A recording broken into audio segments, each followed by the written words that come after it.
My name is Sali Tagliamonte, and I'm the Chair of Linguistics at the University of Toronto.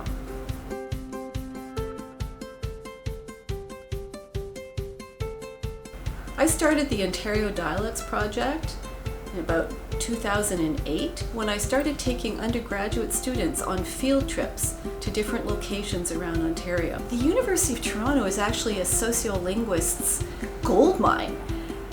The students who come to the University of Toronto are so diverse and they have so many different interests. They come from so many different places. And so to go out into the streets around the University of Toronto is to embark on an adventure for a language scientist.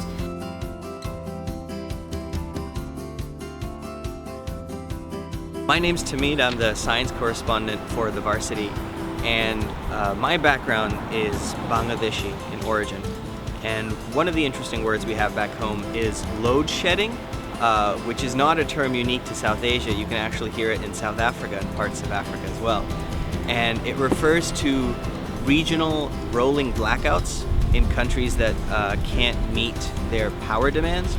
So in order to ensure that everybody has electricity, periodically electricity will shut off from certain areas of the city, and that way you shed the load of electricity to the people who need it. So some of the words that we use in where I'm from, so there's like bear, which means a lot or many. So like in a sentence it'd be like, oh, there's bear people here. My name is Francis. I'm from Suzhou, China. I speak Chinese.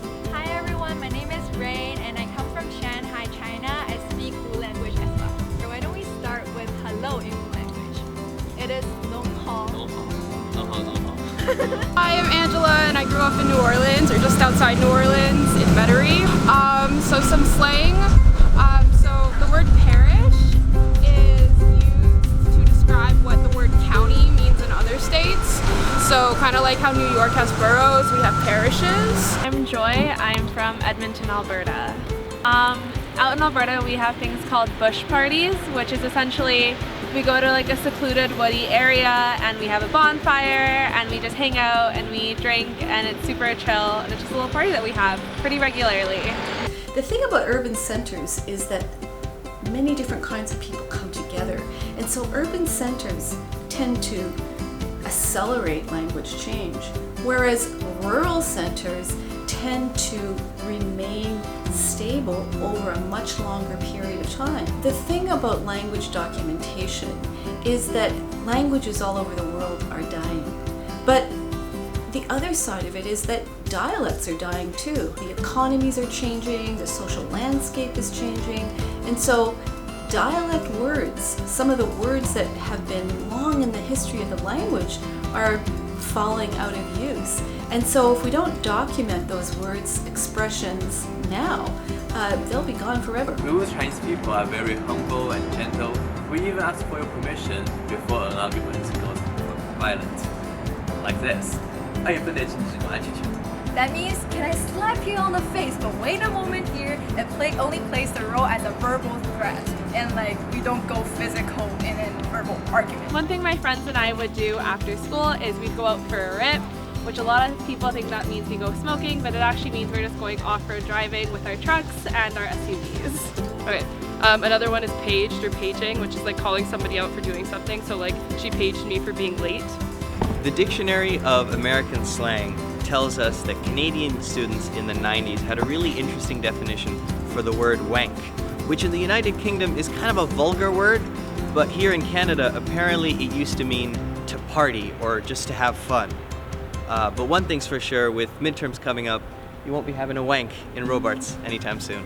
I rate it, which is like to approve of something or like emphasize that you like something. So like basically in a sentence it would just be I rate that. There's like a lot of food terms and stuff, but there's like, we do like crawfish boils, and it's just like boiling pounds and pounds of crawfish and like corn and potatoes with like a lot of like spice, like Cajun spices. This is more commonly used in Saskatchewan, but a bunny hug, which is just a hoodie. Don't know why, but that's just something that people have said since I was little. Okay, another one is reach, which means like come over or come to where I am. One of my favorites is slimes. Well, what is slimes? Well, we know that it probably needs some gelatinous liquid that isn't very pleasant. But to me, the slimes was where I played as a kid. We loved the slimes.